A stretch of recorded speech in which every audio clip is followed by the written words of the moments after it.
सौन्दर्यलहरी श्लोकम् 55 रागं श्रीरञ्जनी नादमेनुं कोविलिले ஞானவிளக்கேற்றி வைத்தேன் ஸ்ரீசக்கரராஜ சிம்ஹாசனீஸ்வரி ஸ்ரீலலிதாம்பிகையே निमेषोन्मेषाभ्यां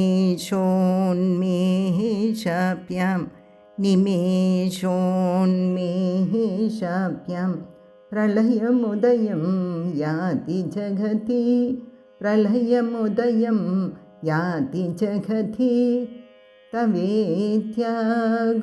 संतो धरणिधररा जन्यतनये धरणिधररा जन्यतनये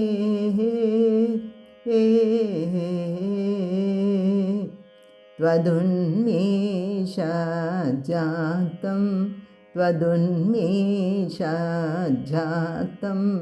जगति तमशेषं प्रलयतः जगति तमशेषं प्रलयतः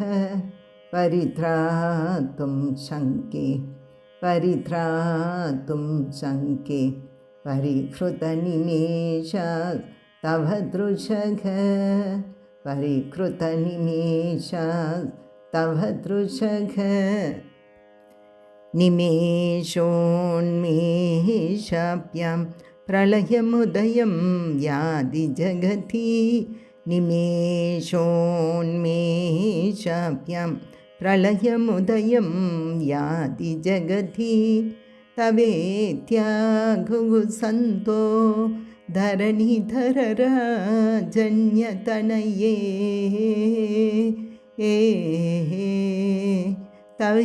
तवेत्याहुः संतो धरणिधररा जन्यतनये त्वदुन्मेषाजातं जगति तमशेषं प्रलयतः त्वदुन्मेषाजातं जगति तमशेषं प्रलयतः परित्रातुं शङ्के परिहृतनिमेषास्तव दृशः परित्रातुं शङ्के परिहृतनिमेषास्तव दृशः निमेषोन्मेषाभ्यां प्रलयमुदयं याति जगति तवेत्याहुः संतो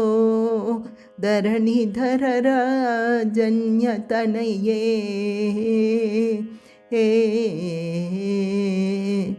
निमेषोन्मेषाभ्यां प्रलयमुदयं याति जगति तवेत्याहुः संतो धरणिधररा जन्यतनये त्वदुन्मेषाजातं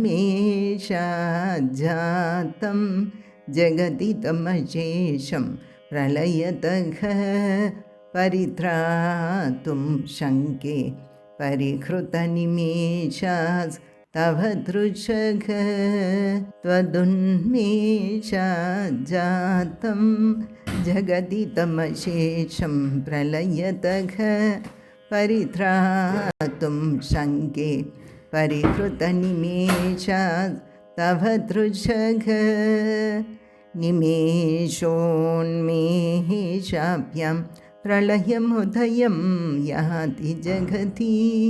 तवेत्याहुः संतो धरणिधररा जन्यतनये त्वदुन्मेषाजातं जगति तमशेषं प्रलयतः परित्रातुं शङ्के परिहृतनिमेषास्तव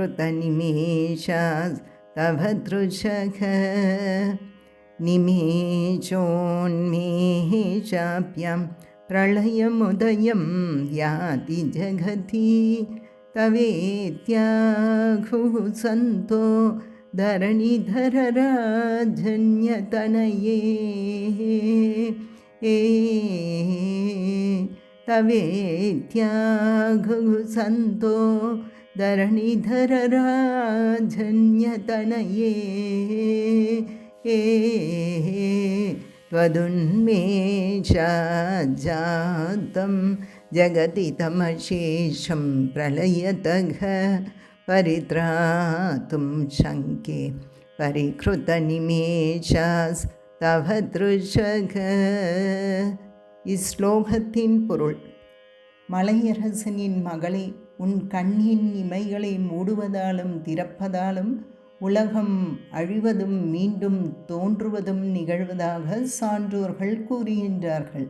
உன் கண்கள் திறப்பதால் தோன்றும் இந்த உலகம் முழுவதையும் அழியாமல் காப்பதற்காகவே உன் கண்கள் இரண்டும் இமைக்காமலேயே இருக்கின்றனவோ என நான் எண்ணுகின்றேன். தேவதைகள் இயல்பாகவே இமை கொட்டுதல் இல்லை என்பது மரபு. ஓம் ஸ்ரீ மாத்ரே நமக.